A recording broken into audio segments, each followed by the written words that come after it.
후보님을 위해서 오늘 귀한 시간 내주셨습니다.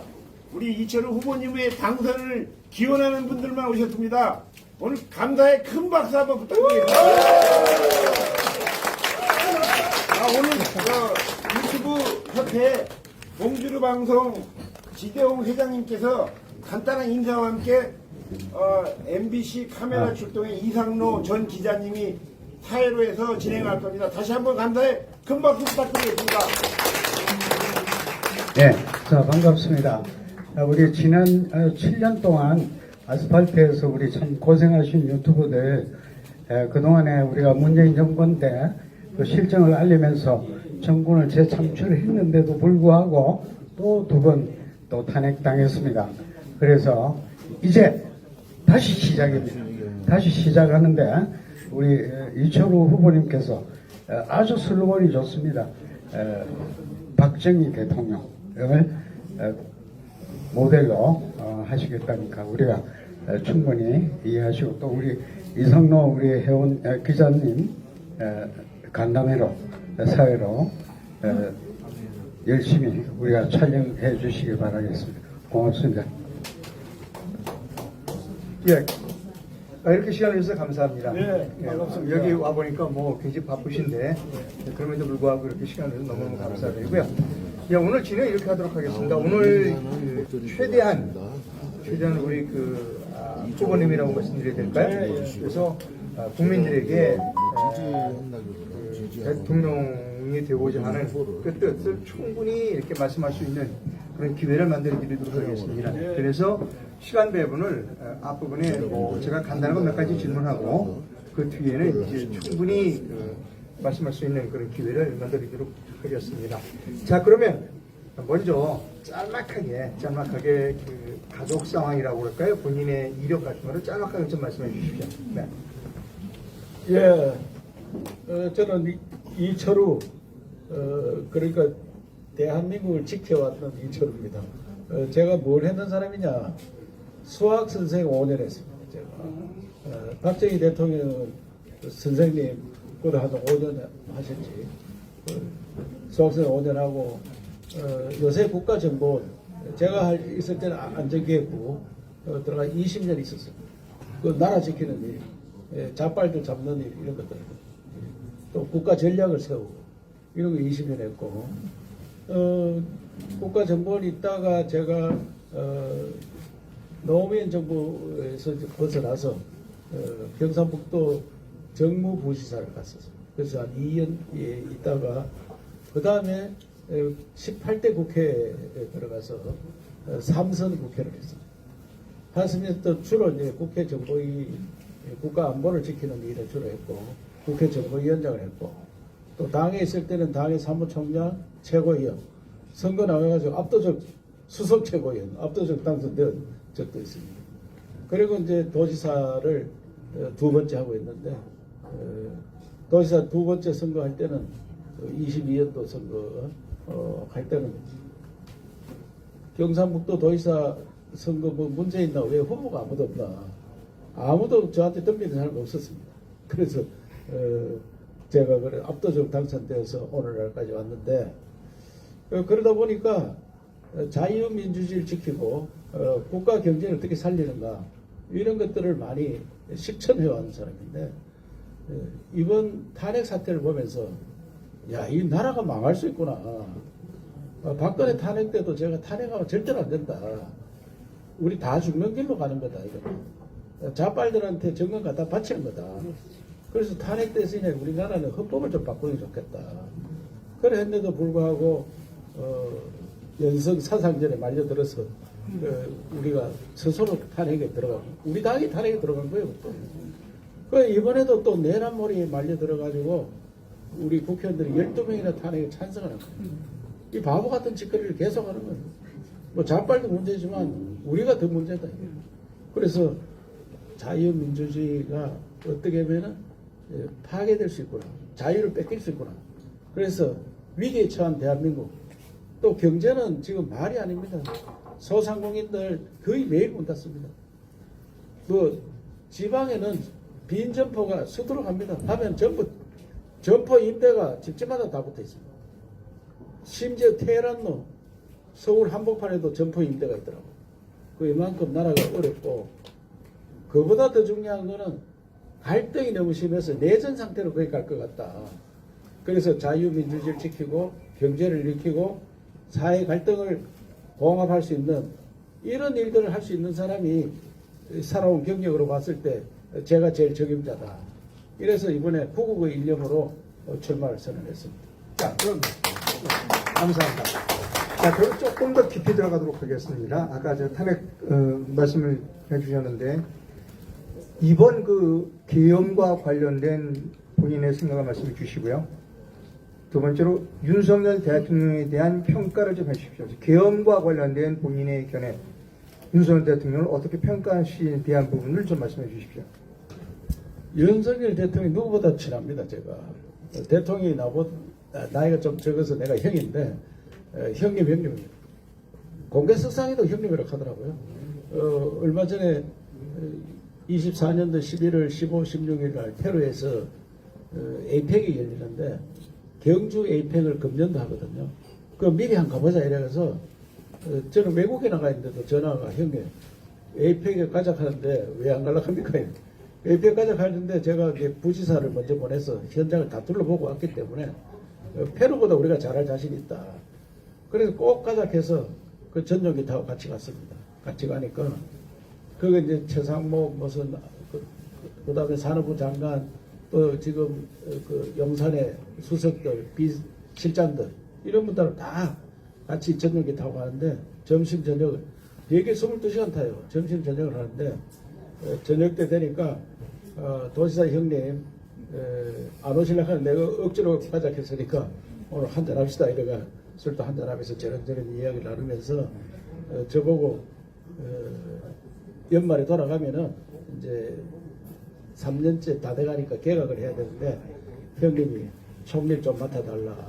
그래서 그전에도 언제는 있었지만 도지사가 좀 많이 남아서 이번에는 이제 1년 가까이 안 남았기 때문에 좋습니다. 같이 합시다.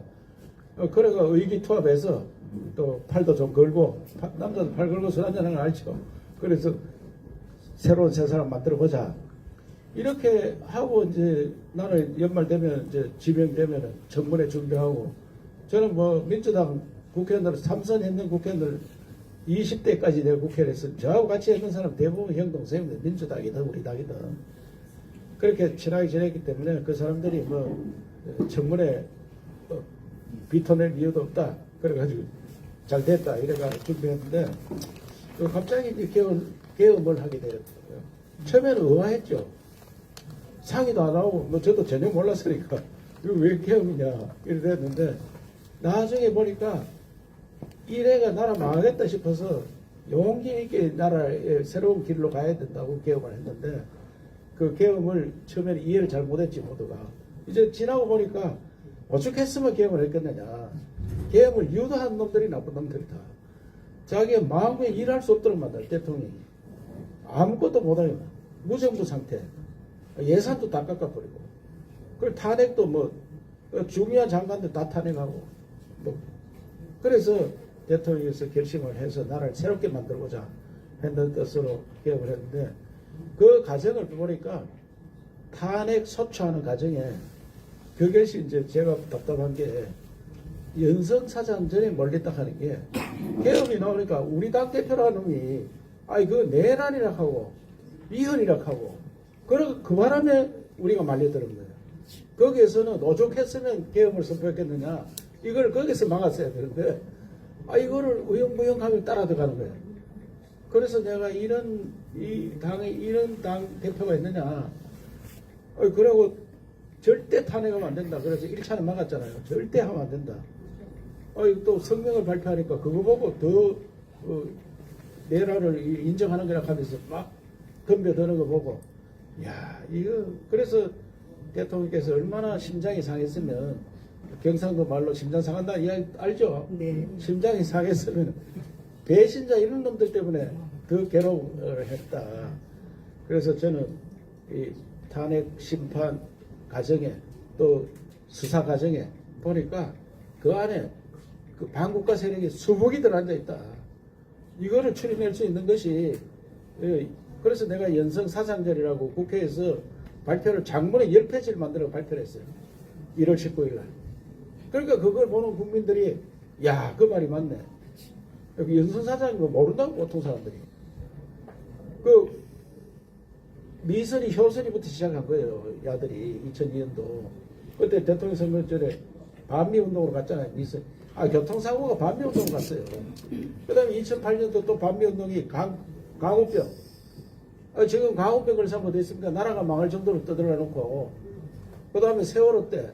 그것도 연성 사상전에 걸려가 박근혜가 탄핵을 넘어간 거예요. 네? 우리 멀쩡한 자유우파도 다 걸리더는 거예요, 그게. 그 다음에 사드 배치했을 때. 저는 사드 직접 경험한 사람입니다. 사드를 배치하니까 민주당 또 그 시민단체 뭐 이런 그런 사람들이 성주, 김천 지역에 와가지고 사드 배치 지역에 와서 개상한 옷을 입고 전자파에 타 죽는 모습을 내가 막 사진에 올리고 사드 때문에 전자파를 다 타 죽는다 이거야. 그러니까 나는 일본에 사드가 배치돼가 있어요. 일본에. 그 성주인데 여기 성주 같으면은 이 김천을 보고 바로 보고 쏘는 거예요. 성주는 집 한 채도 해당이 안 돼. 우리 김천에 해당이 되는 거예요. 나는 김천 국회의원인데 이거 큰일 났구나. 그래서 내가 일본에 사드 배치하는 현장을 갔습니다. 가니까 그 해수욕장 그 입구에 해놨는데 해수욕장이 사람이 바글바글한 거야. 야, 사드에 다 전자파에 다 타 죽는 거 아니냐 하니까 처음에 걱정했는데 그 전자파가 이 휴대폰 들고 다니겠죠. 이보다 적게 나온다. 그래서 걱정 없나 하요. 걱정 없다. 그래서 내가 돌아와서 사드는 전자파가 휴대폰보다 적게 나올 거야. 걱정 없습니다. 사드 나라를 지켜야 돼. 사드 배치해야 됩니다. 그래 했더니 김천에 10,000명이 모여서 사드 반대 운동을 하는데 제가 찬성하고 내려갔더니 이런 유튜브뿐만 아니고 카메라가 한 100대가 와서 나를 촬영하는데 막 가자마자 물병 던지고 개멋이라고 욕하고 현수막에 이처럼 개처럼 써놓고 그래서 얼마나 무서운 거냐. 이 사람은 국회의원 하는데 처음부터 끝까지 도와준 순진한 할아버지, 노인회장, 내 동네 이웃형, 나하고 수십 년 친하게 지낸 이런 형들, 동생들 싹 다 돌변합니다. 싹 다 돌변해서 개새끼 니 살라고 니 살라고 우리 다 죽도록 만드느냐. 니 국회의원도 하려고. 그래서 연설하는데 막 물병이 날라오고 우리 시장은 내가 사드 괜찮다고 교육을 시켜놨는데도 그 올라가더니 대가리부터 깎더라고요. 사드 반대한다고. 니 대가리 절대 깎으면 안 된다. 그 옆에 뭐 대가리 많이 깎았어요 벌써. 그래서 내가 대가리 절대 깎지 마라. 국방부 장관 만나서 설득을 해놨는데 10,000명이 덤벼드니까 바로 대가리 깎았거든. 그래 내가 교육을 그런 시켜놔도 안 되는 거예요. 그래서 내가 올라가니까 막 물병 날라오죠. 그래서 내가 거기서 연설을 했습니다. 나라를 지켜야 될 거 아니냐. 나는 국회의원 하는 연연하지 않는다. 사드 배치해서 나라를 지켜야 됩니다.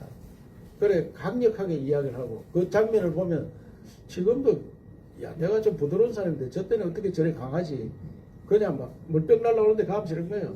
당신들 나라 살려야 되는데 이거 자빨들 북한에 사주 받은 놈들이 이야기하는 거다 이거. 절대 사드는 걱정 없는 거다. 그런데 자빨 정부가 들어가서 그걸 조사를 안 하네. 그 사드 전자파가 적당하는 거. 네, 제가 좀. 그게 연성 사상전에 말려들었다. 이번에도 탄핵도 마찬가지. 무슨 말 아시겠죠? 네. 용어로 말 한마디로 나라를 바꾸는 거야, 아들이. 그래서 요번에 내란자라고 먼저 이야기한 놈이 누구냐? 그 놈들이 개수야, 개수. 수개. 그게 수개예요. 수개를 찾아내요. 내가 가면 당장 찾아내요. 저기 앉아있는 몇 사람들이 안기부 나오고 같이 근무한 대장들이 많이 있는데 전마들한테 야 빨리 찾아내라 하면 쫙 찾아내는 거야. 찾아내가 깨부숴야 돼요. 안 그러면 유튜브 백날에도 안 돼. 맞아요. 내가 대통령이 돼야 그런 걸 찾아내는 거야. 알았죠? 벌써. 아까 제가 들을 때 뭐 잘 들었는지 모르겠는데 좀 처음 듣는 이야기가 있어요. 윤석열 대통령께서 우리 기사님한테 총리 한번 해보면 어떻겠느냐는 그런 의사를 피셨다는 겁니까? 해보면 알고 연말에 연말에? 진정할 테니까 같이 가자. 아, 예. 그래가 약속도 안 했어요. 네. 내가 해보라. 윤 대통령이 살아있는데 내가 뭐 거짓말하면 거기서 가만히 있겠다. 자, 그 다음에 개헌과 관련돼서 특히 탄핵과 관련돼서 윤 대통령이 이런 몇 개 말씀하셨어요. 그 부정선거에 관해서 언급을 했어요. 부정선거에 외국이 개입했을 가능성까지 권고를 했어요. 우리 그 지사님이라고 제가 말씀드려야 되겠나요? 아니면 후보님이라고 말씀드려야 되나? 후보님께서는 오늘은 후보. 네, 후보님께서는 대통령 후보. 지난 우리 선거에서 뭐 4.15도 있었고 3구 대선도 있었고 총선도 있었고 부정선거가 있었다고 생각하십니까?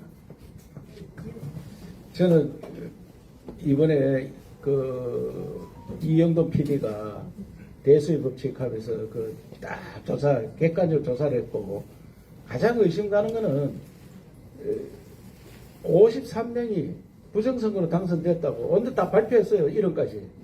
그 중에 뭐 추, 몰시 거기는 표까지 다 계산해가 몇 표 가지고 왔다. 그럼 가짜 국회의원이다. 이렇게 했잖아요. 내가 나한테 그랬으면 야 임마들 무슨 소리야. 저 새끼들 명예훼손을 고발해. 아니 조용하더라고 이 사람들이. 왜 그러느냐 왜. 나는 그게 제일 이상합니다. 왜 나보고 가짜 국회의원이고 네가 표를 도둑질해가지고 네가 됐잖아. 그 이야기 아니에요 지금. 그 이야기 했는데 왜 가만히 있느냐 이게. 그것도 53명이나 한둘도 아니고. 그 53명 발표됐지 맞죠? 맞아요. 그래서 이번에 대통령께서도 정보가 누구보다 많은 사람 아니겠어요? 그래서 제가 직접 뭐 들은 건 아니고 국정원에서 그때 가서 온 디스켓을 다 보니까 그 비밀번호를 1, 2, 3, 4, 5로 해놨다. 아무나 들어갈 수 있게. 또 그 이영돈 PD 보니까 그 컴퓨터 원을 빌리다가 3개월 만에 다 철거를 한다 하더라고요. 예. 임차. 그 국가에 돈이 없나 왜 임차를 하나 이게. 그런 게 수상하고 여하튼 현재 그렇게 많이 이래 떠드는데도 답변을 제대로 안 하는 거야. 그래서 아래 전환길이 그 유튜브 나갔더니 자기가 그 사전투표에 대해서는 5가지를 이것만 실천해도 규칙만 바꾸면 되니까 그것만 실천해도 된다. 그래서 이번에는 후보들이 이번에는 사전투표에 대해서는 5가지 원칙을 정해놓고 그걸 안 하면은 우리가 국민 저항 운동을 하겠다든지 안 하겠다든지 강력한 투쟁을 해야 된다. 선거 이길 수도 없는 선거를 하는 거 아니야. 만약에 부정선거가 있다면. 그래서 제가 부정선거 있다 없다 단정하기에는 사실상 그런 것들 보고 의심을 갖고 선거가 의심이 있으면 말이 안 되잖아요. 100% 신뢰하는 가운데 선거를 할 수 있도록 해야 되겠다 이 말씀 같습니다. 자, 이제 제가 준비한 마지막 질문을 좀 해드리겠습니다. 우리 그 지사님께서 그리고 후보님께서는 어떻게 보면 그 학교 선생님을 제외하고는 거의 공직에 계셨습니다. 학교 선생님 공직이요. 예. 그렇죠. 네네. 자, 국가 공무원이에요. 그러면 나름대로의 그 지내시면서 우리나라 헌법 체계, 또 교육법 체계, 또 국가정보원법 체계, 그 다음에 지방자치단체에 관한 법률의 체계가 모순이 있거나 아니면 고쳐야 될 점이 있다고 생각을 하실 수 있다. 그렇다면 큰 부분부터 헌법은 이렇게 바꿔야 되고, 그 다음에 국정원법은 이렇게 바꿔야 되고, 그 다음에 지방자치단체법은 이렇게 바꿔야 된다. 이 3가지 부분에 대해서 좀 말씀해 주십시오. 첫째 헌법, 국가정보원법, 그 다음에 지방자치단체법, 관련법. 네. 제가 뭐 할 이야기는 엄청 많은데 헌법은 우리 옷에 안 맞습니다. 지금 우리 몸집이 많이 커졌는데 87년도 만드는 거 이게 헌법에 안 맞아서 제일 큰 문제가 국회가 이렇게 독점해가 제왕적 대통령이 이렇게 했는데 제왕적 국회가 되어버렸어요. 그래서 저는 국회를 분거나 양원제에서 서로 견제하도록 해야 됩니다. 양원제. 상원. 상원은 지역 대표로 미국처럼 뽑아서 그 좀 원로들이 와서 나라를 바르게 운동할 수 있고 밑에서 어떤 행포를 벌이더라도 그것을 막아주는 그런 미국 트럼프 대통령이 하원에서 2번 탄핵당했어요. 상원에서 다 막아줬습니다. 우리도 상원이 있었다면 이런 일은 없었을 거예요. 그래서 양원제 대통령 권한도 대통령이 우리나라를 망개치려고 이게 병이야. 아직도 여기 국가 우리 국영기업체 아직도 인맥을 다 모였어요. 문재인 때 된 놈들 아직도 있어요. 그 왜 그런 얘기? 무슨 심사를 그걸 오래 하는지 오늘도 왔다 간 사람이 나보고 한 얘기 자기 그 국영기업체 아직 문재인 정부 때 들어와서 아직 있습니다. 무슨 너무 망기칠라 모든 걸 다 하려고 해야 돼. 그래서 대통령도 국방 외교 위주로 하고 책임 총리제. 그 다음에 대통령이 가진 권한을 지방으로 넘겨요. 지방 분권. 그래서 대통령도 분권, 국회도 분권 이런 개헌을 해야 되고 더 중요한 거는 국회의원 선거구제. 이게 한 표만 이기도 독식하는 게 안 되고 소, 중, 대 선거구제. 그래서 뭐 수원시가 5명 뽑는데 5명을 한 선거구에서 뽑으면은 이 당 저 당 무소속 막 여러 단체가 들어갈 수 있는 거예요.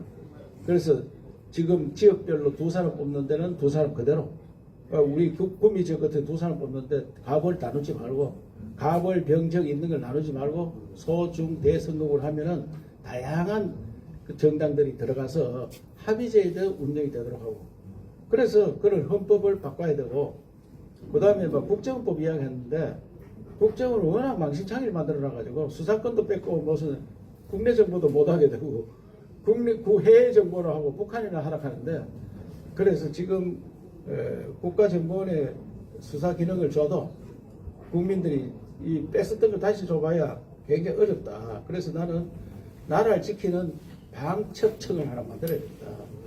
그 공수처 아무 역할도 못하는 거 그걸 방첩청으로 이름 바꿔가 국정원에 있던 인재들 또 경찰에 있던 오래된 이 간첩 잡는 거는요 수십 년에 걸쳐서 한 놈 잡는 거야. 수십 년에 걸쳐서 그걸 하루 이틀 이거 인사를 뭐 1년마다 하는 인사하는데 그 자료 보면 수사 자료 갖다 놓으면 보다가 딴 놈 또 바뀌고 제가 국정원에 있을 때 수사관들 개나리 공작이라고 하면 야, 네 10년 전에도 개나리 공작이다. 아직도 개나리 공작이래. 그게 간첩 잡는 거거든요. 그렇게 집요하게 오랫동안 해서 사상 범죄자를 잡아내는데 그걸 정말 중요기관으로 방첩청 만들어서 우리나라 산업 스파이 북한의 간첩도 중요하지만 산업 기술 빼가가는 게 더 중요해요. 나라 망하더라고요.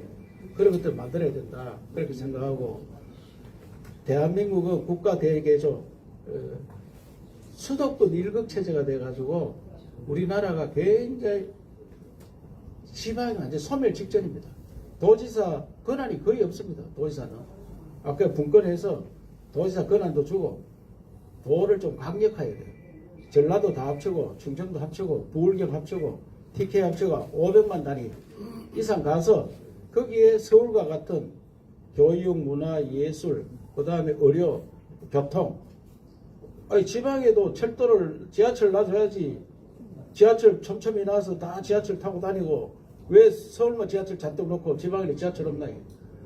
기본 철도, 기본 도로, 우리나라 동서남북측 10축을 만들게 되어 있어요. 거의 아직 못 만들었습니다. 이런 걸 내가 대통령이 되면 동시에 착공하는 거예요. 그래 지방이 발전하지. 우리나라는 유목민생을 해요. 여기 있는 사람들 대부분 그럴 거예요. 내 아들하고 같이 사는 사람 거의 없어요. 한 집에 아들하고 있으면 아들은 서울 가 있고 또 요새 외국 가 있고 지금은 젊은이들이 서울로죠. 이런 형태로 운영되면 서울로 가는 게 아니고 외국으로 가. 우리나라 젊은 사람 없어요. 이제 좀 있으면 지금도 서울공대 나와가 반은 미국으로 갑니다. 반은 미국에 가면은 일자리도 많고 임금도 많이 주고 잘못하면 나라가 늙은이들만 소복이 사는 그런 나라가 될 수 있어요. 지금 지방이 그렇잖아요. 지방에 가면은 의성군은 평균 나이가 60이야. 군 전체 나이가 평균 60. 우리나라 전체 나이가 44세. 우리나라 전체 평균 나이가 44세. 의성군은 60이에요, 60. 그러면 서울도 60이 되는 날이 얼마 안 남았어요. 테헤란도 빈점프 생기기 시작하면 어디로 가느냐. 다 외국 갑니다, 젊은 아들. 그래서 우리가 활력 있게 거지에게 태어나서 거지에게 살 수 있는 정주민으로 살아야 돼. 정주민. 어느 나라가 이와 같이 유목민처럼 사는 얘기야. 미국 LA에서 태어난 놈이 유력과 살아가면 짜증납니다. LA가 더 자랑스러운 거예요, 자기는. 우리는 경상도 사는 게 자랑스럽고 전라도 사는 게 자랑스러워야 되는데 젊은 아들이 서울에 안 살면 부끄럽게 생각하는 거야. 니 어디 있니? 서울에 있어? 이래야 되는데 니 어디 있노? 하면 대구 있다. 야 촌놈아, 이 말이 되나 이 말이. 이 세상을 바꿔야 됩니다. 지역에 사는 걸 자랑스럽게 생각해야 돼. 내 지역을 자랑스럽게. 옛날에 경상도 사람 사투리 쓰면은 야 구수하네. 그 진짜 듣기 좋네 이런데 내가 TV라고 사투리 쓰면 전화가 제발 사투리 좀 쓰지 말아요. 야 인마 그게 원래 표준말이었어. 원래 신라말이 표준말이죠 원래. 그래 이야기하면 안 먹히는 거예요 요새는. 옛날에 20년 전에 먹혔어요. 내가 국회에 와가 뭐 TV 나오고 처음에는 사투리 좀 써도 구수하다 하더니 요새는 사투리 쓰면 바로 전화합니다. 우리 지역 사람들이 전화와 사투리 좀 쓰지 마라. 어제도 뭐 비선대회가 하는데 나는 표준말 쓴다고 썼는데 뭐 사투리 쓴다고 이야기를 하더라고요. 그리고 의향이 우선 다르고 인도 사람은 저 말 쓰면 인도는 표준말이 15가지야. 인도 돈에는 15가지를 말을 써놨어요. 이게 돈이 얼마짜리다. 15가지. 왜 말이 다 달라요? 뭐 땅도 느리고 뭐 사람도 많지만 우리는 내가 이야기하면 못 알아듣는 게 조금 있지 다 못 알아듣지는 않잖아요. 그래서 지역마다 특색 있게 살 수 있도록 만들어줘야지 대한민국이 골고루 발전한다. 뭐 제가 자 이제 그 지방자치와 관련돼서 조금 다른 질문 한번 드려보겠습니다. 많은 분들이 지방자치단체의 그 효용성에 대해서 말을 하면서 기초자치단체장의 선거는 없애는 것이 좋지 않겠는가. 그러니까 지방자치는 광역단체만 하고 기초지방자치는 하지 않았으면 좋겠다라고 하는 견해가 있는데 그 부분에 대해서 어떻게 생각하십니까? 원래 자치는 이게 생활자치거든요. 저 동네 살기 자치하는 게 원래 생활자치. 작은 단위가 자치가 돼야 돼요. 공동체 생활. 그런데 우리는 잘못 전달돼가지고 광역자치단체만 자꾸 생각하는데 광역도 해야 되지만 아주 작은 면 단위로 자치를 해야 돼요 원래는. 저 동네 저가 꾸리고 사는 거지 왜 남들이 간섭하는 거야. 지금 지방자치단체라고 하는 말도 우리나라 헌법 만들 때 엉터리 같은 사람이 만들어가지고 지방자치단체라 이러니까 아주 작은 모임을 몇끼리 하나 이래 생각하는 거예요. 헌법에 딱 2조 있어요. 118조 119조에 지방자치단체를 둔다. 지방의회를 둔다. 그러니까 이게 지방이 아무 역할을 못하게 돼요. 어느 정도 역할을 못하느냐. 도지사가 소나무 재선충 아시죠? 재선충 약을 내 마음대로 못 쳐요. 정해준 걸 쳐야 됩니다. 도지사가 하천이 수북이 모래가 쌓여있다. 이거 좀 쳐내려고 하면은 시장 군수 택도 없고 도지사가 10,000평까지 10,000제곱미터 3,000평까지 도지사가 권한이고 나머지는 환경부에서 저들이 쳐란 말을. 그래 뭐 불났는데 보니까 그 손도 못 대가 거기에 풀이 수북이 나가지고 그게 불길이에요. 그게 불로 딱 붙어가다가 바람 불면 저러 올라가고 이런 짓을 하는 게 우리나라예요. 그래서 작은 단위의 자치를 해야 되고 물론 작은 단위, 고다음 단위, 고다음에 자기 정부는 자기가 꾸려서 살 수 있도록 재정도 자기 해야 돼. 구미에 삼성전자 공장이 LG 공장이 크다란 게 있는데 세금 그거 하나도 안 내고 서울에다 갖다 내는 거야. 서울에 내놓고 우리한테 찔끔찔끔 주는 거예요. 야, 너 얼마 필요하노? 하면 전부 시합 붙여가지고 이거 내놔라 저거. 그러게 지역 발전이 안 되는 거라. 살림살이도 제가 국회에서 느끼는 게 왜 국도를 전부 4차선을 만드나 이게. 차도 없는데 4차선을 만들어 가야 돼. 내 돈이 아니잖아. 나라에서 만드니까 지 돈 같으면 살림살이 야 니 돈 같으면 4차선 하겠나 이게. 내 돈 같으면 2차선 하지. 그게 우리나라입니다. 그래서 지 살림을 지가 하도록 알뜰히 살도록 뭐 돈 네가 벌어서 네가 써라. 이게 지방자치입니다. 지금은 돈을 다 걷어가지고 80% 걷어고 20% 지방에서 걷고 쓰기는 60% 지방에서 쓰고 그렇게 40%를 내려주는 거 이게 작업을 하는데 기재부 중앙정부가 힘을 그었다 쓰는 거야. 그래서 기재부가 내가 네가 돈 벌었나? 돈은 우리가 벌어가 거두기를 네가 걷었지. 그 일이 모순이 한두 가지 아니야. 그런데 이런 걸 대통령이 몰라요. 아는 사람이 대통령이 돼야지 한 방에 고칠 수 있어요. 네. 또 공무원들 공무원이 전부 이동 중이야. 세종에 가 있는데 국회에서 부르지, 용산에서 부르지, 출장도 집은 서울에 있으니까 목요일날 오후 되면 건질건질해가지고 금요일날 출장 갈 데 없나? 출장 이거 하나 달아놓고 10분짜리 면담할 걸 하루 종일 또 오전에 10분짜리 면담하라고 오후에 하나 만들 거야. 그러면 거기서 물어보면 어디 가 있는 거면 출장 중입니다. 대한민국 공무원 다 출장 중이고 다 교육 중이고 일이 안 돼. 저 일론 머스크처럼 국가 효율부 만들어서 새로 재편해야 돼요. 그래서 내가 교육을 많이 보내서 공무원 교육을 가면 어떻게 되느냐? 간부 교육 하나 가면 그 자리 딴 놈이 몇 가지 되잖아요. 다른 사람이. 뭐 1년 있으면 바뀌는 거야. 그러면 민원인이 가서 지난번에 실컷 설명해 놨는데 저 자리 또 바뀌었다. 또 설명하는 거야. 또 설명을 뭐 좀 해달라고 하면 또 바뀌었대. 그래서 제가 윤석열 대통령 절대 교육 없애라. 단기 교육 2주일짜리 이런 거 하지. 1년짜리. 왜 대학원까지 낳는 사람 교육시키느냐. 그래서 세상 국가 판을 완전히 뒤엎어야 돼요. 이대로 가면은 더 이상 성장 못합니다. 그래서 밑에부터 끝까지 하는 또 나라를 지킬 수 있는 이런 사람이 한번 맡아서 나라를 확 바꿔요. 박정희 대통령처럼 확 바꿔야 되는데 이 경선하는데 일주일 만에 국민 경선을 한다고 하면 일주일 때 어떻게 하려나. 대통령 재수, 3수, 4수까지 한 사람이 있어요. 대통령 재수, 3수, 4수. 그 다음 당대표도 재수. 이런, 이분들은 이름이 이미 알려져가 그 사람 능력이 뭔지도 모르고 그냥 이름 아니까 찍어주는 거야. 그래서 나하고 어제 비전 발표대회 하는데 가보니까 고시 공부하러 왔나.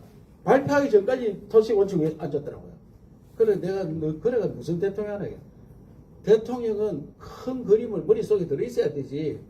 지금 공부해가지고 무슨 대통령 하나. 이거를 막 계속 고치더라고요. 서울법대 고시 출신들. 와, 내가 보고 깜짝 놀랐어요. 계속 고치고 있는 거야. 고시 공부할 때 그걸 하잖아요. 또 보고. 머릿속에 들어있는 거, 나라가 어떻게 가고, 미국과 전쟁을 어떻게 하고, 트럼프를 어떻게 이기고, 푸틴을 어떻게 하고, 김정을 어떻게 문댈 거냐. 이런 걸 내가 이야기를 해야지 이 나라가 깜짝 놀라는데. 네, 이제 본격, 너무 제가 질문을 좀 드렸더니 말씀을 좀 아주 깊이 잘해 주셨어요. 이제 본격적입니다. 지금부터 본격적입니다. 시청자 여러분께서는 지금 사단법인 한국 유튜브 연합회가 주최하는 대선 주자 초청 기자회견을 듣고 계십니다. 자, 이제 지금부터가 진짜 회견입니다. 자, 이제 대통령이 되시려고 합니다. 슬로건을 보니까 새로운 박정희라는 슬로건을 쓰셨어요. 거기에 대해서 넣어주십시오. 5,000년 동안 밥도 못 먹었어요, 우리는. 그래서 인사가 뭐예요? 만나자마자. 밥 먹었느냐 인사 아니냐, 우리. 5,000년 동안. 밥 먹었냐?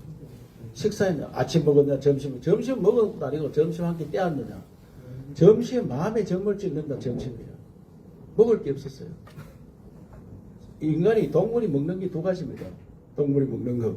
기본적으로 수렵. 동물 잡아먹는 거. 수렵. 물고기 잡아먹고. 수렵. 채취. 나물 뜯어먹고, 과일 따먹고. 채취. 두 가지예요. 두 가지가 부족한 거예요. 그래서 제대로 못 먹었어요. 저 아프리카는 다 먹고 살았어요. 그래서 먹는 거를 해결하는 게 가장 위대한 사람이에요. 우리 배 얼마나 고팠어요. 학교 가는데 점심시간 되면은 저 우물가에 가서 우물 한 바가지, 물 한 바가지 먹으면 배는 불러요. 배는 터질 것 같은데 배는 고파. 왜? 배는 피에 영양이 들어가야 배가 부른 거거든. 물고기에 영양이 들어가나? 그래 살아는 민족을 박정희 대통령이 우리도 한번 잘 살아보세요. 이거 기치 걸고 나가 모든 계획을 그때 다 했어요. 우리나라 근본이 되는 그때 다 해가지고 새마을운동 잘 살아보세요. 산림녹화, 그 다음에 국가과학기술연구원, 그 다음에 ADD, 국방과학연구소, 그 다음에 중화학공업, 경부고속도로 포항제철 말할 것도 없고 온 국민이 반대하는 거 그때 다 했어요. 그걸로가 지금까지 60년 먹고 살았어요. 그런데 새로운 박정희 함도 나와야 돼. 이제는 그게 한계에 부딪혔다. 한계. 새마을운동, 잘살기 운동 잘 살아. 잘 사는데 국민은 불행해요. 왜? 자살률 세계 1등이에요. 자살률. 제가 도의사 하다 보면 참 답답한 거예요. 왜 바다에서 뛰내렸다, 강에 뛰내렸다, 아파트에서 뛰내렸다, 차 안에서 죽었다, 뭐 가지각색입니다. 자살률 세계 1등. 그 다음에 젊은이들이 희망이 없어가지고 결혼도 안 해요. 우리나라 30대가 반을 결혼 안 했습니다. 행복하면 동물은 짝을 찾게 돼가 있어요. 행복하지 못하니까 안 가는 거예요. 결혼 안 한대요. 그러면 결혼해도 애를 안 놓는 거예요. 또. 세계에서 애를 가장 적게 놓는 나라. 어떻게 이래 됐나 이게. 그래서 국민 행복 운동으로 잘 살기 운동이 아니고 국민 행복하게 사는 운동을 벌여야 되는데 여러 가지가 있어요. 이거는 여러 가지가. 교육부터 확 뜯어 고쳐야 돼요. 지나치게 경쟁 사회를 만들었어요. 아까도 이야기했지만 서울법대 나가 고시된 사람들 대통령 시험 치러 가니까 갈 때까지 도시 고쳐 가잖아요. 경쟁하다 보니까. 경쟁. 지나치게 경쟁 사회를 만드는 거예요. 이게 정신병자를 많이 만드는 거예요. 일을 안 해도 먹고 살아요. 안 해도. 과거에는 공부 안 하면 취직할 데가 없으니까 공부한다고 미친 듯이 공부했지. 이제 공부 안 해도 자리는 널널한데 공부를 많이 시켜놓게 갈 데가 없는 거예요. 이 사회가 전 세계 똑같습니다. 대학 졸업생은 30%가 필요하고 70%가 고졸이라 해야 돼요. 그런데 우리는 70% 대학을 가니까 옛날에 82%까지 갔어요. 40% 내지 50%가 취직이 안 돼요. 그렇게 헤매는 헤매다 보니까 결혼도 못하고 이런 제도, 교육제도 행복하게 사는 정말 내가 이웃하고 비교하지 않고 행복하게 사는 이런 나라 만들어야 돼요. 그래서 박정희 대통령이 했는 거를 오늘 다 바꿔야 돼요. 산림녹화 잘해가지고 얼마 전에 세계문화유산에 등재됐어요. 새마을하고 산림녹화가 세계 문화유산에 등재가 됐어요. 얼마나 자랑스러워요. 산이 요번에 불이 났지만 빽빽해 들어가지도 못해. 그렇다고 거의 아무 쓸모없는 산이 됐어요. 빡빡이면 빡빡한데 우리나라 63%가 산입니다. 우리 육지에 63%가 산이야. 전 세계는 산이 30%야 평균. 우리는 2배가 넘어요. 나라 땅덩어리도 작은데 그따가 산이 너무 많아요. 그래서 산림 녹화를 돈 되는 산으로 바꾸고 산림 경영으로 바꿔야 돼요. 산에서 돈이 되도록 63% 산에서 나오는 돈은 우리나라 총 생산의 1% 뺀대요. 1% 것으로. 그래서 이게 거기에서 돈이 되도록. 그래서 내가 이번에 불난 지역을 100m 미만 산은 다 깎아서 스마트팜, 그 다음에 리조트, 뭐 골프장, 관광 자원화 만들어 가지고 젊은 청년들한테 임대 주는 거예요. 임대. 스마트팜 만들어서 요새 한류 때문에 한국 식품이 잘 팔리거든요. 그러면 거기서 가공해서 팔면 젊은 청 일자리 많이 생기고 요새 건설 되지 않았는데 건설업자들 가서 돈 쫙 벌고 그런 일들을 국가 대개조 MB는 4대강 사업을 했는데 그보다 훨씬 일자리 많이 생기고 돈이 되는 산을 개발해야 됩니다. 산을. 그래서 국가 대개조 사업을 아까 뭐 지역도 이렇게 균형 발전하게 바꾸는 대개조 이런 것들을 해야 된다 이렇게 생각합니다. 예, 저 국민소득 신반불을 그 슬로건으로 내걸으셨던데 그 부분에서 뭐 아까 조금 언급이 있었지만 더 언급해 주실 부분이 있으십니까? 세계에서 5천만 되는 나라가 3만 불 이상 되는 나라가 7개 나라입니다. 7개. 3만 불 이상. 그 제일 먼저 3만 불 들어간 나라가 일본입니다. 80년대. 그 다음 미국, 독일, 영국, 프랑스, 이탈리아 6개 나라. 그 다음에 한국이 들어갔어요. 참 위대하지 않습니까? 한국이 들어갔는데 지금 그 나라 중에 10만 불 간 나라가 아무 나라도 없어요. 지금. 미국이 8만 불이야. 8만 불. 그럼 우리가 10만 불 가면은 1등 가는 게 1등. 5천만 중에 1등. 그럼 어떻게 가느냐? 아까 이야기했지만 결국은 돈 버는 거는 과학기술입니다. 과학기술. 그 다음에 국가 대개조. 아까 우리 농식품과 돈 많이 벌 수 있어요. 스마트팜 만들어서 수출하면은 마오타이 아시죠? 마오타이. 예? 중국술. 마오타이 그게 하나가 삼성전자보다 주식값이 더 높아요. 마오타이가. 마오타이가 똑같이 생긴 게 안동소주입니다. 내가 안동소주를 조합을 만들었어요. 8개 공장이 있는데 조합 만들어가지고 마오타이처럼 가자. 병을 전부 새롭게 만들고 지금 술 맛은 좋은 거예요, 그게. 홍보가 덜 되는 거예요. 그래서 만들어가지고, 그걸, 그런 작업을 하는 거예요. 뭐 안동사주가 삼성전자를 능가한다. 상상을 못 하겠죠. 오타이가 능가하는데 왜 우리는 안 되느냐. 이런 일들을 하는 거예요. 그 다음에 삼성이 애플하고 비교할 때 2000년, 25년 전에는 삼성이 애플보다 2배, 주식값이 2배였어요. 지금 애플이 몇 배냐? 10배입니다, 10배. 애플. 그러면 삼성이 애플처럼 됐으면 우리나라가 어떻게 되느냐? 우리나라 총 주식이 지금 2,000조 좀 되는데 애플 하나가 4,000조예요. 애플 하나가.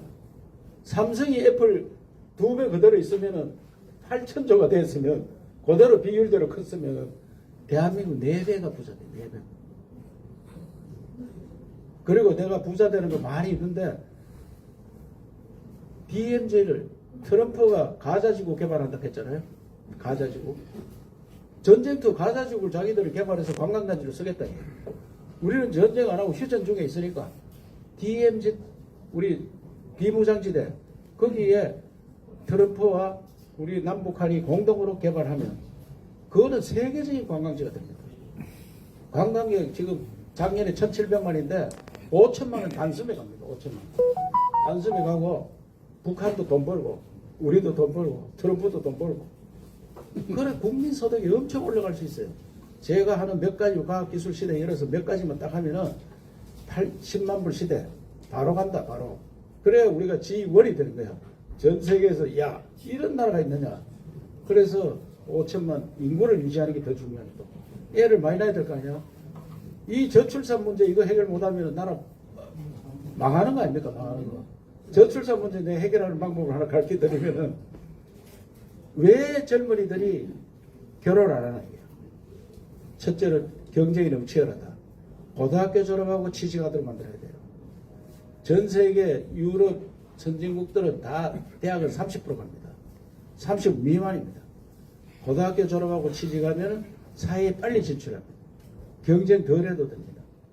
그리고 삼성전자 이재용 회장 만날 때마다 특수직 놔두고 연구하고 사무직 특수직 놔두고는 고졸만 받으세요. 그래야 나라가 바뀝니다. 삼성에서 고졸만 받아서 삼성 들어와서 공부하고 싶은 사람은 삼성대학을 만드는 거야. 그럼 삼성대학 졸업생이 서울대학 졸업생보다 나아. 서울대학 졸업해도 삼성 못 들어가는데 그런 사회 분위기를 완전 바꾸고 일찍 사회에 나와서 결혼하도록 만드는데 결혼할 때 제일 걸림돌이 뭐야 너가 물어보니까 집 문제. 그래서 도에서는 결혼할 사람들 월세 지원해주고 전세는 이자 지원해줍니다. 그 다음에 결혼하고 나면은 애 놓으면 아파트 1층을 우리가 다 매입해서 애를 하나 낳았다. 내가 키우기 힘든다. 아파트 1층에 맡기는 거예요. 그러면 전문가들이 다 키워주는 거예요. 전문가들. 애를 키우는 사람이 더 잘 키웁니다. 통상 1년은 엄마 아빠가 봐야 돼요. 1년은. 그래야지 애가 나중에 컸을 때 모성애, 부성애를 느끼고 정상적인 애가 됩니다. 1년만. 1년 지나면은 1년 동안 나라에서 지원해주고 1년 지나면 그 몇 개 나라요. 그럼 우리가 다 키워주는 거예요. 그 초등학생도 학교 갔다가 학교 집에 와가지고 그 밑에 와서 놀아라. 공동체. 저끼리 노는 거예요. 그냥. 노는데 감독만 해주면 돼요. 안 다치도록. 그리고 초등학생 공동체가 살아나도록 하면 그 옆에 경로당 만들어서 경로당 나도 경로당 군번이야 사실은. 어? 경로당 군번이 나 같은 사람이 경로당 가면은 신체 검사회가 멀쩡하니까 너 거기 가서 놀아라.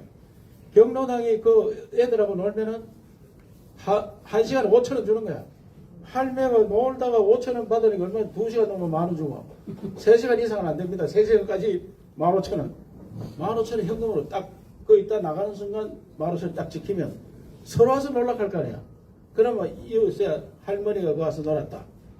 내가 애기 엄마고 아빠다. 그 할머니가 전화하겠어요 안 하겠어요? 우리가 어떠냐.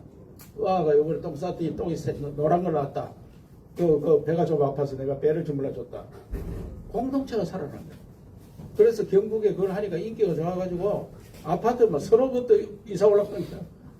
그래서 아파트 지을 때 아예 그 1층 전부 다 공동생활체를 다 만들고 경로당 만들고 애 놓는 거, 그 키우는 거, 그 놀이터, 그 다음에 운동장 만들어서 농구하고 이런 것들 공동체 생활에서 공동체에서 애기 키우고 하면은 학원비 안 들잖아요. 다 공짜로 해준대. 학원비 뺑뺑 대치동 뺑뺑 돌아가지고 정신병자 만드는 게 아니고 창조적인 인간 만드는 거예요. 대한민국을 완전히 바꿔야 됩니다. 이런 나라를 만들 수 있는 사람, 그런 사람이 대통령이 돼야 되는데 그냥 대통령이 사수 삼수에 있는 사람이 나와가지고 이름 말리졌다 해가지고 안에 비전 발표돼야 하는 보니까 아직 고시 공부하는 것도 아이고 덜덜덜 떨고 나가길래 그래 내가 딱 가서 한마디 했어요. 이거 학술대에 나왔나? 대통령이 다 해야지 무슨 만기 칠라 말라 하나? 뭐 그것도 제가 하고 저것도 제가 한다. 어떻게 그걸 다 한다? 무슨 말 알겠죠? 자, 이제 공약 중에 이제 마지막 공약이 있으신 것 같아요. 본인이 그 본선에 나가면 이재명을 이길 수 있다. 그 부분에 대해서 말씀해 주십시오. 제가 어제도 비전대 이야기했는데 상품이 좋으면은 국민이 사기 들어가 있어요. 상품 엉터리같이 내놓고 자꾸 홍보회가 살아가니까 할매떡도 맛있어야 사 먹지. 내가 가서 이런 토론을 딱 하면 제명부터 토론을 하면은 애를 어떻게 키울래? 트럼프를 어떻게 상대할래? 휴전선 어떻게 해볼래? 휴전선 남해로 개발해라. 국민한테 전부 돈 25만 원 주는 게 아니고 주식값이 5배 올라가도록 해주면은 그래 국민 잘 살게 해주는 거.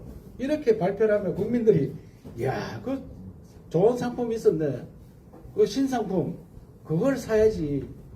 압도적으로 이길 수 있어요. 그냥 그 사람이 비리가 많다, 뭐가 많다, 막 비난할 필요도 없어요. 내 거 보고 살아. 나라를 이렇게 바꾸겠습니다. 이게 우리의 작전이지. 이미 다 알려진 비리, 12가지 재판을 5개 받고 막 하는 거 다 아는 거 또 이야기한들. 그거 다 아는데 투표해 주는 거야. 다 아는데. 어느 국민이 모릅니까? 다 알아도 투표해 주는 거야. 그거보다 좋은 상품을 내야 된다. 니를 비판하는 게 아니고 지금은 자유우파 전성시대. 트럼프부터 시작해가 유럽에 좌빨들은 다 물러가고 없어요. 왜? 나라를 망치도록 하는 게 좌빨이니까 나라를 살찌우는 사람이 자유우파야. 그러니까 자유우파 전성시대에 우리가 그 어긋나게 좌빨들 세화가 되겠나 이게. 이런 것들을 국민한테 이야기해야 된다. 좌빨 세우면은 돈이나 나눠주고 빚이나 지우고 우파 세우면 파일을 캐어서 내 몫이 많아지고 이런 상품을 옳은 상품을 우리 당에서 채택을 해야 되는데 지금 채택하는 방법이 국민 경선한다 하면서 일주일 만에 끝내는데 그것도 KBS나 공중파 이런 데 나가는 것도 아니고 저 동네 유튜브로 하더라고. 저 동네 유튜브 우리 무슨 미디어 대인가 했는데 몇 명 받는 거 보니까 1000명 받더라고요. 이거 지금 이거 나가면 이제 수십만 볼 거 아니야 지금. 예? 수십만이. 그래서 이게 말이 되는 거지. 감동받는 경선이 돼야 되는데 정말 안타깝고 오늘 유튜브들 제 이야기 들어보면 어때요? 나라가 막 시원하게 될 것 같죠? 네. 좌빨도 목을 바로 핵심을 잘라낼 것 같죠? 네. 바로 잘 살게 할 것 같잖아요. 네. 나라가 바로 잘 삽니다. 5천만 관광객 들어오고 평화시대 만들고 얼마나 대단한 새로운 박정희. 박정희가 우리나라 60년, 50년 가난을 걸쳐 60년 살면 새로운 박정희는 초인류 대한민국 10만 불 시대에서 G1 도로를 따지면 G1이 된다 이 말이에요. 그런 나라 만들자. 아시겠습니까? 네. 아까 말씀드린 트럼프 대통령에 대한 언급을 좀 해주셨어요. 근데 트럼프 대통령이 되고 나라 효율을 불안 만들었습니다. 일론 머스크를 장관으로 임명해서. 그러니까 기업인 출신이니까 정통 관료 출신과는 좀 다른 면모를 보여주고 있어요. 제가 이렇게 말씀드리는 부분은 우리 지사님은 공무원 생활을 오래 하셨어요. 국회의원도 공무원이니까. 트럼프가 대통령이 되고 나서 제일 먼저 없앤 게 교육부를 없앴습니다. 교육부를 없앤 행정명령에 사인을 했고, 그다음 최근에는 전 세계에 나가 있는 영사관과 대사관을 통폐합하겠다, 없애겠다라는, 그러니까 조직을 슬림화해서 효율을 높이겠다라고 하는 실질적으로 보여주고 있어요. 근데 걱정스러운 거는 우리나라는 그 관리들이 너무나 일을 잘해요. 관리들이 일을 잘한다는 얘기는 뭐냐면 관리하기 위해서 일을 하는 거지. 쉽게 얘기하면 윤석열 대통령이 선거 직전에 공약으로 여성가족부를 없애겠다고 그랬습니다. 여기까지 말씀드리면 제가 무슨 질문 드리는지 아실 수 있겠죠? 말씀 좀 부탁드립니다. 저는 이제 윤 대통령한테 교육부 없애라. 제가 제일 먼저 가서 그 인수위 때 그래 교육부 없애라 하니까 거의 없애려고 준비를 했었습니다. 교육부는 지방으로 넘겨야 된다. 지역에 필요한 인재를 지역에서 키워야 되는데 왜 아무 필요 없는 인재를 키우느냐. 그래 교육부 없애고 지역에 넘겨라. 기업하고 대학하고 계약제를 만들어야 돼. 계약제. 대학 졸업하고 바로 그 지역 직장에 갈 수 있는 계약제는 교육부 없애야 되는데 우리나라 관료들이 전부 온정주의입니다. 온정주의. 이 너무 관료가 사회가 막강해졌어요. 그것은 이 대통령이 돼도 못 이기는 거야. 내가 대통령한테 여러 가지 이야기했는데 그 지시를 해요. 내려가면 가들이 또 저 다리에서 맞게 올려요. 올리면은 그 이론을 따라가는 거예요. 또 썩는 거예요. 썩는 거 쉽게 하면. 우리같이 핵심을 꿰뚫는 사람은 바로바로 지시해가 아니 중기부가 필요 있어요. 지역의 중소기업 시도에서 관리해줘야 되지. 왜 저들이 멀리 와서 관리하는 거야? 아, 그거를 그럼 중기부, 우리 중소기업청, 지방청이 있어요. 없애라 하니까 내가 시도의 협의회장을 하면서 환경청, 중소기업청 다 노동청. 아니, 노동 문제가 생기면 우리 지역 주민들이 노동자하고 거자들이 무슨 파업을 하는데 내가 가서 설득해야 되지. 고용노동부에서 알지도 모르는 사람이 설득하는 거야. 그게 말이 되는 얘기야. 우리한테 다른 게라고 하니까. 중소기업청이 반이 없어졌는데 반은 뭐 지방으로 넘기면 되지. 그것 때문에 뭐. 그럼 우리는 반 없어서 중소기업이 어떻게 되나? 산자부 합쳐라. 왜 산자부 있고 중소기업을 따로 있느냐. 할 일이 천지백에 완전히 설립하고 공무원 교육 다 없애고 하다 보면은 당장은 못 내보니까 정년 때까지는 다른 데를 시키면 돼요. 산 깎을 때 거기 가서 감독해라. 일자리 많이 만들어서 거기 가서 감독하고 십장 노릇 할 일이 많이 있어요. 왜 공무원들이 그래도 남보다는 좀 깨끗하고 국가관이 있기 때문에 그래서 할 일이 많이 시킬 수 있는데 이런 내용을 잘 모르니까 지시 한마디 듣고 지시를 해놓으니까 또 반격을 해오거든.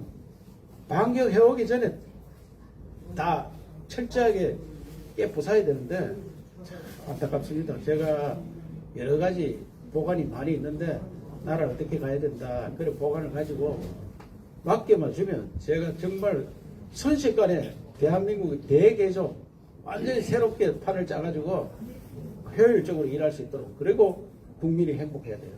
국민은 불행합니다. 너무 경쟁해요. 편안하게 살 수 있는 국민, 내가 행복하다 느낄 수 있는 국민을 만들어야 돼요. 그래서 공동체를 살려야 돼요. 공동체. 제가 또 저 경북도에서 하고 있는 게 뭐냐. 1인 가족, 2인 가족이잖아요. 70%가 1인 가족, 2인 가족. 집에 가서 찌개 하나 끓여가지고 냉장고 넣어놨다 이튿날 보면 맛없어. 버려버려요. 돈이 더 많이 들어. 돈이.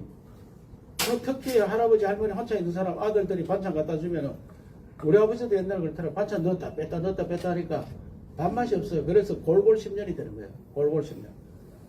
우리가 84세까지 사는데 10년 동안 요양원에 누워있어요. 요번에 산불 나서 이사시키는데 그분 이제 7,000명 옮기는데 애를 먹었어요. 다 어른들이 요양원에 가 있어요. 이게 얼마나 불행한 나라냐. 맨발 걷기 해가 운동시키면 맨발 걷기 제가 전국 명예회장이거든. 맨발 걷기. 그 대신에 식사를 어떻게 해야 되느냐. 식사를 공동체 식사. 그래서 회원제로 만들어가지고 주로 우리나라는 80%가 아파트 사니까 아파트 인근에 식당들 딱 정해놓고 이 집에는 가정집, 일본 중국식, 일식, 버섯식 딱 해가 아침, 점심, 저녁 딱 내가 필요한 거 나는 오늘 어느 식당 갈게 예약을 딱딱 해라 저녁에 딱딱 물리가 나는 내일 아침에 뭘 먹다 콩나물국을 먹다 뭐 찍어 놓으면은 모아서 다 준비해 놓으면은 이웃 사촌하고 가서 어이 콩나물국 이리 오세요 같이 먹고 막걸리 한잔 먹고 우리 친하게 지내고 또 돈 있는 사람들은 회비 좀 더 내라. 그러면 나는 뭐 기본 10만 원 낼 테니까 너는 30만 내라. 그러면 식당도 풍성하고 공동으로 음식 그 농산물을 계약제로 해서 우리 경북이나 호남이나 이런 데서 계약제로 식당에서 딱딱 갖다 대면 중간 마진도 없고 신선한 거 갖다 대가 음식 깨끗하게 먹고 그러면 오늘 내 손님이 많이 왔다. 그러면 빈 공간에 저기 식당 너가 뭐 음식 고기 사가지고 거기서 뭐 찢고 먹고 놀고 나가 실컷 먹고 그릇 던져 놓으면 설거지 한 사람 딱 설거지 그것도 기업이야 기업. 기업들이 들어와서 설거지 다 해주고 그 일자리 그래서 돈 적게 들고 가정에서는 돈이 엄청 적게 들어요. 집에 혼자 사는 사람 밥에 먹어보세요. 돈 얼마나 들지? 또 다 버려. 대부분 우리나라 음식 쓰레기 얼마냐? 25조입니다. 25조. 음식 쓰레기가 북한 생산하고 똑같아. 북한에서 1년 동안 삐 빠지게 버는 돈이 우리 음식 먹고 버린 돈하고 똑같아. 음식 쓰레기 적게 나오고. 그런 나라 공동체 생활 살릴 수 있는 거기서 아들 학교도 다니고 밥도 미고 그 식당에 돌리고 얼마나 좋아요. 이웃 사촌도 모르고 살잖아 지금. 이웃 사촌도. 그래서 대한민국을 생활 습관부터 싹 바꾸는 이런 작업들을 하는 게 새로운 박정희 대통령이 우리도 초가집 걷어내고 잘 살아보자 이렇게 했는데 이제는 우리 그 박정희 대통령이 하드웨어를 정리했으면 지금은 소프트웨어를 정리할게요. 소프트웨어. 새로운 대한민국 초일류 국가 만드는데 제가 실제로 지금 연습을 하고 있고 그런 거예요. 그것을 국가적으로 해서 행복한 나라 만들어야 돼요. 행복한. 너무 불행해요. 지금 이 유튜브 하는 사람도 불행해. 맨날 욕하고 다니잖아 지금. 저 새끼들 막 그런 것도 없으면 좋겠다 하면 욕을 하고 다니까 나도 죽을 판이야. 욕하면 행복한 게 아니고 나도 불행한 거예요. 그러니까 대들 보니 얼굴들이 나라를 사랑하는 얼굴들이 지금 힘들어 보이잖아요. 제가 볼 때는. 네? 이런 나라 아니고 서로 칭찬해주면서 잘 사는 그런 나라로 바꿀 수 있어야 된다. 아시겠죠? 네. 자, 혹시 지금 이제 시작한 지 딱 1시간이 됐습니다. 혹시 제가 질문에서 빠진 게 있으면 보충해 주시고요. 없으면 마지막으로 국민 여러분, 유권자 여러분에게 부탁의 인사 말씀 부탁해 주십시오. 예.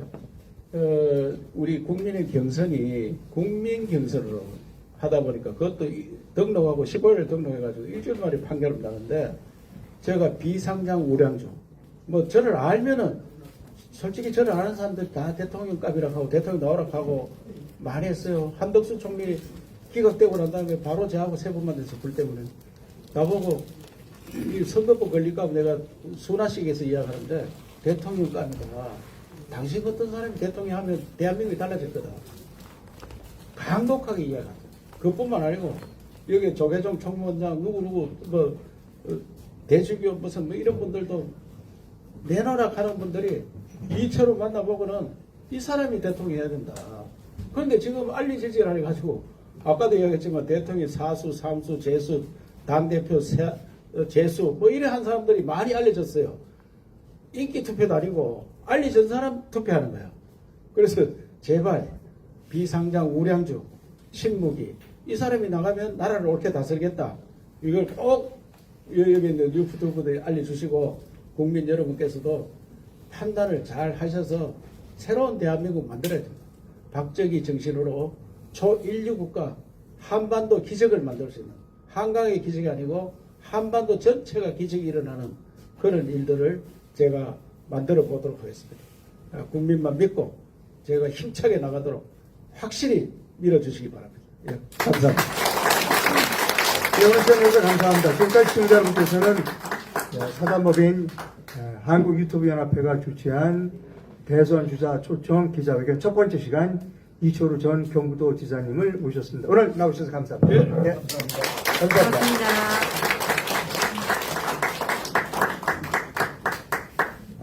자, 우리 유튜브도 고맙습니다. 우리가 지난 윤석열 대통령 탄핵 총국 때 집회 방송하면 전부 다 폭파됐습니다. 300개가 폭파됐습니다. 그래서 상당히 좀 어려운 국면에 있는데도 아스팔트에 나와서 열심히 활동해 주시고 협력해 주셔서 고맙습니다. 감사합니다. 제가 애국가 부르지 말죠? 네. 애국가. 네. 애국가 불러 고발됐잖아 그때. 동대구 경동 여기서 애국가 불러. 외국어 말씀 한번 더 해주시죠. 네. 제가 그 2월 8일 동대구에서 세이브 코리아 행사하는데 젊은 친구들이 문자 폭탄합니다. 왜 도대체 안 나오느냐 이게. 그래서 나가면은 뭐가 걸리느냐 막 팔바락하니까 무슨 비전을 이야기하면은 선거법에 걸린대요. 경주 APEC 하는데 APEC을 어떻게 잘 치르겠습니다. 안 된다 이게. 아 그러면 뭔 이야기를 할 수 있나? 의례적인 인사 그것밖에 못한다. 그래서 내가 그 가서 인사 몇 마디 하고 여러분 하나님이 모아서 우리나라 만세 이거 어디에 있습니까? 이렇게 하니까 애국가에 있습니다. 얘가. 그럼 애국가 같이 부릅시다. 이러니까 애국가를 힘차게 불렀지요. 제가 원래 도청에서 애국가 힘차게 부르기 운동을 하고 있었거든요. 그런데 그때 15만 명이 있으니까 나도 모르게 흥분돼가지고 처음에 너무 고음으로 시작한 거예요. 그러니까 나를 아는 서울에서 있는 분들도 이튿날 전화 왔더라고요. 야, 처음에 시작할 때 너무 아슬아슬했다. 저거 안 넘어가면 어떻게 하느냐. 이런데 끝까지 넘어가는 거 보고 깜짝 놀랐다. 그런데 민주당에서 성명을 발표했어요. 이철우 그게 공직선거법 위반, 무슨 또 법 위반 고발한다. 그러니까 우리 젊은이들이 청년들이 나도 고발해라 하면서 애국가 지금 불러가 막 올린 거야. 나도 그럼 온 국민이 그러면 애국가 안 부르는 국민이 있느냐. 그래서 제가 애국가 그때 하고 난 다음에 그 다음에 구미에서 또 행사가 있는 거예요. 구미 행사 있는데 또 애국가를 한 불러달라 하는데 그래서 내가 올라가 가지고 저 자빨은 소리 안 하고 그자들은 애국가 4절을 모르기 때문에 외국가 1절도 다 정천은 뭐 1절도 보고 있대 보니까 그날 4절 모르기 때문에 내가 애국가 4절 부르면 이게 애국가인지 몰라서 고발 못할 거다. 그래서 애국가 4절을 불렀죠. 4절을 불렀더니 얼마나 재밌습니까? 4절 보니까 고발 안 하더라고요. 고발 안 했어요. 왜? 나도 모르는 거예요, 4절. 그래, 누가 나한테 문자 왔어요. 가들 어디 들어보긴 들어봤는데, 어릴 때 들어봐가지고, 동료인 줄 알겠다, 동료. 동료, 알았죠? 애국가 한번 4절 한번 불러볼까요? 네. 4절이, 애국가는 4절이 충성심을 많이 불러일으킨 노래야. 이 기상과 이 마음으로 충성을 다하여 괴로우나 즐거우나 나라 사랑하세 무궁화